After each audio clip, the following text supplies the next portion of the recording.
Estimados estudiantes, reciban un cordial saludo y bienvenida a esta clase magistral de la asignatura de Antropología Social. El tema que vamos a abordar el día de hoy son los 5 modos de subsistencia. A manera de introducción, es importante saber que un modo de subsistencia es la forma en cómo un grupo humano obtiene los recursos necesarios para su supervivencia y sustento, siendo necesaria la comprensión de estos modos de subsistencia para comprender la sociedad actual. El objetivo planteado para esta clase es identificar los 5 modos de subsistencia estableciendo sus principales características, organización e importancia. Iniciemos. El primer modo de subsistencia que vamos a conocer es la caza y recolección. ¿Qué es la caza y recolección? Pues es la recolección, pesca y caza de recursos que las personas tienen a su disposición en la naturaleza. Hay que considerar que es la forma más antigua de subsistencia y que es algo en común que tenemos con los primates. Sin embargo, este modo de subsistencia está en peligro de extinción por actividades extractivistas. Es decir, generalmente los grupos que se dedican a este modo de subsistencia están localizados en zonas que son ricas en recursos naturales, tanto renovables como no renovables. Por tanto, estas zonas ricas en recursos llaman la atención de países más industrializados y por tanto llegan a realizar actividades extractivistas que va perjudicando el territorio en el cual las personas se dedican a esta actividad. Es importante conocer que quienes se dedican a la caza y la recolección deben tener conocimientos básicos, pero bien fundamentados para poder llevar a cabo esta actividad. Por ejemplo, deben conocer exactamente el territorio en el cual van a desarrollar esta actividad. También deberían tener conocimiento a lo que refiere al clima y al cambio de estaciones. Es fundamental que conozcan en dónde existen vertientes de agua y también los territorios por los cuales se movilizan para evitar que se puedan encontrar tal vez con depredadores. Para comprender mejor la caza y recolección es fundamental hablar de 3 factores: la división del trabajo, la propiedad privada y la sostenibilidad. En cuanto a la división del trabajo, primero definámosla. ¿Qué es la división del trabajo? Es la asignación de ciertas actividades a los miembros de un grupo o comunidad, pero clasificados ya sea por edad o por género. En la caza y recolección, las actividades propias de caza eran llevadas a cabo por los hombres, y más específicamente cuando se trataban de especies grandes. Las tareas de recolección estaban realizadas por las mujeres y también por hombres y mujeres un poco más jóvenes. Y las mujeres también se encargaban de la producción de la caza que realizaban los hombres. Y por último, los adultos mayores eran los encargados de mantenerse como que en la estación y vigilar a los niños que formaban la comunidad. En cuanto a propiedad privada, la propiedad privada no es un concepto ampliamente desarrollado en este modelo de subsistencia, pero sí podemos hablar de derechos de uso, es decir, que el grupo o comunidad que realizaba estas actividades de caza y recolección utilizaba un territorio exclusivo y por tanto era respetado por otros grupos o por otras comunidades. Y en cuanto a la sostenibilidad, la caza y recolección es un modelo altamente sostenible, siempre y cuando no haya la injerencia de estos grupos extractivistas que vayan a ocasionar daños graves en el medio ambiente y por tanto a los recursos de recolección y a las especies de caza. El segundo modo de subsistencia es la horticultura. ¿Qué es la horticultura? Es el cultivo de plantas domesticadas en huertos con el uso de herramientas manuales y sencillas. Esto es lo que ha facilitado la modificación genética de ciertas especies, pues son plantadas en ciertos espacios, en ciertas épocas del año y por lo tanto se puede tener una previsión sobre los resultados de esta siembra. Hay que considerar que dentro de este sistema la única forma de conseguir agua sería a través de la lluvia. También es importante definir dentro de la horticultura los 3 factores que los habíamos definido en el primer modelo de subsistencia. Por tanto, en la división del trabajo, los hombres se encargaban de las tareas de preparación del suelo y de la limpieza del huerto en el que se iba a sembrar. Por otra parte, las mujeres se encargaban también de la siembra de las plantas que se iban a cosechar en un futuro, pero también del procesamiento de estos alimentos. En cuanto al factor propiedad, la roza y la siembra de una zona por parte de una familia señala ya sus derechos sobre la cosecha, pero más bien no sobre la parcela o sobre el espacio de tierra en el cual están realizando estas actividades. En cuanto a la sostenibilidad, aquí es muy importante considerar el barbecho, puesto que es crucial en el mantenimiento de la horticultura sostenible.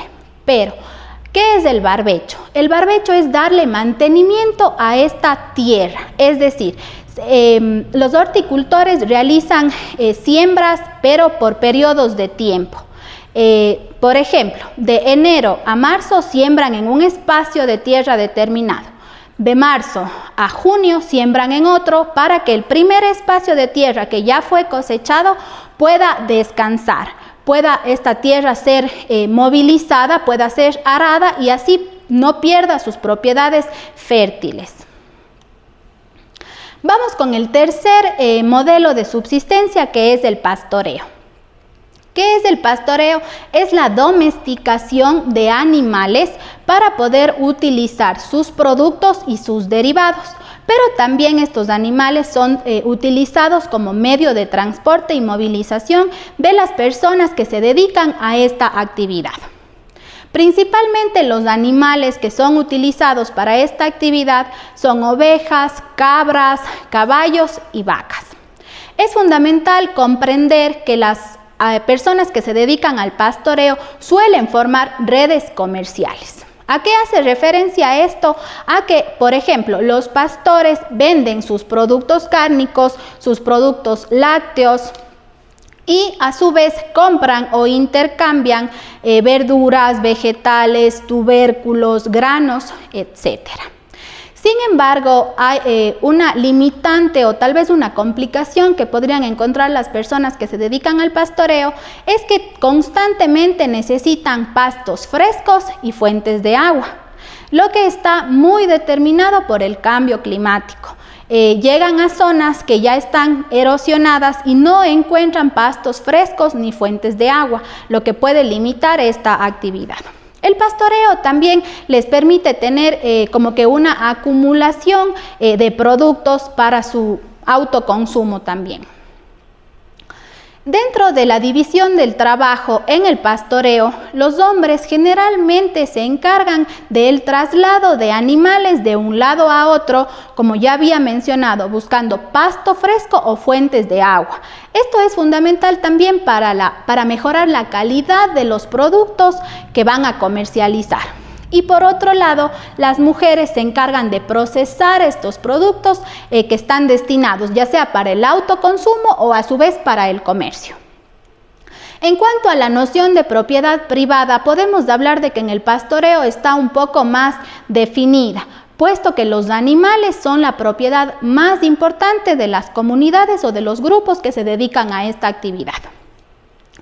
En cuanto a la sostenibilidad, es un sistema económico extraordinariamente exitoso, siempre y cuando las condiciones climáticas estén a favor de esta actividad. Como ya les había mencionado, las inclemencias del clima son los mayores factores que pueden perjudicar este sistema. Al no encontrar pastos frescos ni fuentes de agua, podría complicar un poco también las actividades de reproducción y las actividades productivas de estos animales. El último modelo de subsistencia es la agricultura, un modelo bastante conocido y que se ha ido también tecnificando a lo largo de la historia. ¿A qué hace referencia este modelo de agricultura? Es el crecimiento de cultivos en parcelas permanentes mediante arado, irrigación y abono. Es decir, ya no es como en la horticultura que necesitaban cosechar solo ciertas partes de terreno para que otras descansen. La agricultura se ha tecnificado y por tanto ha desarrollado sistemas de arado usando animales, ¿sí? Sistemas de irrigación, que es ir creando como caminos para que pueda llegar el agua desde la fuente principal, y el abono, que generalmente es un abono orgánico, un abono natural, producido por ellos mismos. En cuanto a la división del trabajo en la agricultura, es fundamental determinar que la familia es la unidad básica del trabajo. Claro que sí hay una división por género también, ya que los hombres se dedican básicamente a procesar la tierra previo a la siembra y también luego ir abonando, ir verificando que todo el sistema de riego esté llegando a cada una de las zonas de siembra y después pues a la cosecha. Y por otra parte, la mujer aporta también en las actividades del hombre en cuanto a la siembra y a la cosecha, pero digamos que la actividad fundamental de la mujer en la agricultura es el cuidado del hogar y de los niños. El concepto de propiedad privada en el sistema de agricultura pues ya tiene bastante fundamento, puesto que las personas que se dedican a la agricultura han realizado ya una inversión fuerte sobre el terreno y por tanto ya van desarrollando este derecho de propiedad y este terreno va adquiriendo pertenencia a estas familias y por tanto puede ser objeto ya de comercialización. En cuanto a la sostenibilidad, pues la agricultura también es un sistema sostenible, sin embargo requiere mayores insumos para el trabajo y para poder evitar el desgaste o la erosión de las tierras y que pierdan su característica de fértil. Entonces, los modelos de subsistencia han ido evolucionando significativamente a lo largo de la historia. En la actualidad, la mayoría de las sociedades han tecnificado estos modelos. Por ejemplo, tenemos la agricultura industrial, la tecnificación del ordeño, el procesamiento de alimentos a gran escala y la siembra tecnificada también. Esto ha sido un proceso de arduo trabajo, de ardua innovación, que tienen como objetivo aumentar la producción, pero también darle sostenibilidad a todos los modelos de subsistencia. Como reflexión y cierre, en el Ecuador, ¿qué modelos de subsistencia se siguen empleando? Las comunidades indígenas del Ecuador utilizan aún estos 5 modelos de subsistencia. ¿Qué modelos de subsistencia persisten en el Ecuador en la actualidad? Eso ha sido todo por esta clase de hoy. Espero que haya sido interesante y que hayan adquirido nuevos conocimientos. Muchas gracias.